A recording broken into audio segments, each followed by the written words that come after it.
Halo, selamat datang kembali di channel kami. Di video kali ini, kami akan membahas tentang Mantle Network, sebuah solusi penskalaan untuk jaringan Ethereum yang menggunakan teknologi Optimistic Rollup. Jadi di sini kami akan menjelaskan apa itu Mantle, bagaimana pengembangannya, apa kelebihan dan kekurangannya, serta bagaimana potensinya di masa depan. Mari kita simak bersama. Sebelum kita membahas tentang Mantle Network, kita perlu memahami dulu apa itu Layer 2 dan mengapa kita membutuhkannya. Layer 2 adalah istilah kolektif untuk menyebut solusi penskalaan Ethereum yang menangani transaksi di luar rantai utama Ethereum, tetapi tetap memanfaatkan keamanan desentralisasi dari Ethereum. Tujuan utama dari Layer 2 adalah untuk meningkatkan kapasitas transaksi atau transaksi per detik yang lebih tinggi, tanpa mengorbankan desentralisasi atau keamanan. Ethereum saat ini hanya dapat memproses sekitar 15 transaksi per detik. Ketika permintaan untuk menggunakan jaringan Ethereum tinggi, jaringan menjadi macet yang meningkatkan biaya transaksi dan mengeluarkan pengguna yang tidak mampu membayar biaya tersebut. Layer 2 adalah solusi yang mengurangi biaya tersebut dengan memproses transaksi di luar rantai utama. Ada berbagai macam teknologi Layer 2 yang ada saat ini, seperti ZK Rollup, Optimistic Rollup, Plasma, dan lain-lain. Nah, sekarang kita sudah tahu apa itu Layer 2, mari kita bahas tentang Mantle Network. Mantle Network adalah sebuah solusi penskalaan untuk jaringan Ethereum yang menggunakan teknologi Optimistic Rollup. Optimistic Rollup adalah sebuah metode untuk menggabungkan dan mengeksekusi transaksi secara off-chain, tetapi tetap mempertahankan keamanan dan kesepakatan jaringan Ethereum.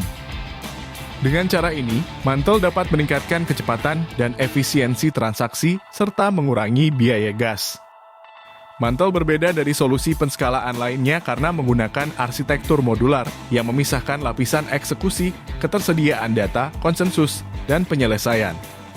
Lapisan eksekusi bertanggung jawab untuk menjalankan transaksi dan kontrak pintar di lingkungan virtual machine Ethereum atau EVM. Lapisan ketersediaan data bertanggung jawab untuk menyimpan dan mendistribusikan data transaksi secara terdesentralisasi. Lapisan konsensus bertanggung jawab untuk memvalidasi dan mengamankan transaksi. Lapisan penyelesaian bertanggung jawab untuk menyelesaikan transaksi di rantai utama Ethereum. Mantle dikembangkan oleh Mantle Network, sebuah organisasi terdesentralisasi yang dikelola oleh pemegang token MNT. Mantle Network awalnya bernama BitDAO, sebuah organisasi yang didirikan oleh co-founder bursa Bybit, Daniel Yan dan Ben Zhou. BitDAO memiliki treasury yang besar dan berfokus pada investasi dan inisiatif di ekosistem blockchain. Pada November 2022, BitDAO mengumumkan perubahan nama menjadi Mantle Network dengan tujuan untuk menciptakan ekosistem terpadu di bawah satu merek dan token. Lalu selanjutnya kita akan membahas kelebihan dari Mantle Layer 2. Pertama, Mantle dapat meningkatkan performa dan skalabilitas jaringan Ethereum dengan biaya yang rendah. Mantle dapat mendukung berbagai macam aplikasi desentralisasi dengan kompatibilitas EVM. Mantle dapat memberikan keamanan tinggi dengan menggunakan teknologi rollup yang disokong oleh Ethereum. Mantle dapat memberikan fleksibilitas dan modularitas dengan memisahkan fungsi-fungsi jaringan menjadi lapisan-lapisan independen. Mantle dapat memberikan tata kelola terdesentralisasi dengan melibatkan pemegang token MNT dalam pengambilan keputusan. Selanjutnya kita juga akan membahas kekurangan dari Mantle Network. Mantle masih dalam tahap pengembangan dan belum diluncurkan secara resmi di mainnet. Mantle masih memerlukan waktu untuk menarik pengguna dan pengembang dari solusi penskalaan lainnya. Mantle masih menghadapi tantangan teknis dan regulasi yang berkaitan dengan jaringan Ethereum. Setelah membahas kelebihan dan kekurangan dari Mantle Network, selanjutnya kita akan membahas potensi dari Mantle di masa depan adalah Mantle dapat menjadi salah satu solusi penskalaan terdepan untuk jaringan Ethereum yang merupakan blockchain dengan ekosistem terbesar dan teraktif. Mantle dapat menjadi platform bagi berbagai produk dan inisiatif yang didukung oleh Treasury Mantle Network seperti Mantle LSD, EduDAO, Game7, dan lain-lain. Mantle dapat menjadi bagian dari ekosistem rollup yang saling berinteraksi dan berkolaborasi untuk menciptakan pengalaman pengguna yang optimal. Nah, itu dia penjelasan tentang Mantle Network. Bagaimana menurut kalian? Apakah kalian tertarik untuk mencoba Mantle Network? Bagaimana perbandingannya dengan Layer 2 lainnya? Mari kita lihat beberapa perbandingan berikut. Pertama, Mantle Layer 2 versus Arbitrum One. Arbitrum One adalah salah satu solusi penskalaan Ethereum yang paling populer saat ini, yang juga menggunakan teknologi optimistic rollup. Arbitrum One memiliki keunggulan dalam hal adopsi pengguna dan pengembang, serta dukungan dari berbagai proyek besar seperti Uniswap, AAV, Chainlink, dan lain-lain.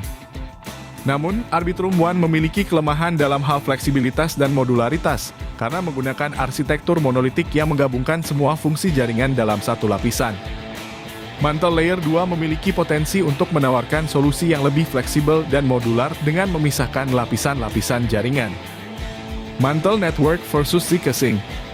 Zcash adalah solusi penskalaan Ethereum yang menggunakan teknologi ZK Rollup. ZK Rollup adalah metode yang menggunakan Zero Knowledge Proof untuk memverifikasi transaksi secara off-chain, tanpa perlu mengasumsikan kejujuran validator. ZK Rollup memiliki keunggulan dalam hal efisiensi dan privasi, karena dapat memproses transaksi dengan biaya yang lebih rendah dan tanpa mengungkapkan data transaksi. Namun, ZK Rollup memiliki kelemahan dalam hal kompatibilitas dan kompleksitas, karena memerlukan bahasa pemrograman khusus untuk menulis kontrak pintar di Layer 2. Mantle Network memiliki potensi untuk menawarkan solusi yang lebih kompatibel dan sederhana dengan menggunakan EVM sebagai lingkungan eksekusi. Demikianlah video kami tentang Mantle Network. Semoga video ini bermanfaat dan informatif bagi kalian. Jika kalian suka video ini, silakan like, share, dan subscribe channel kami. Dan jika kalian punya pertanyaan atau saran, silahkan tulis di kolom komentar. Terima kasih sudah menonton dan sampai jumpa di video berikutnya.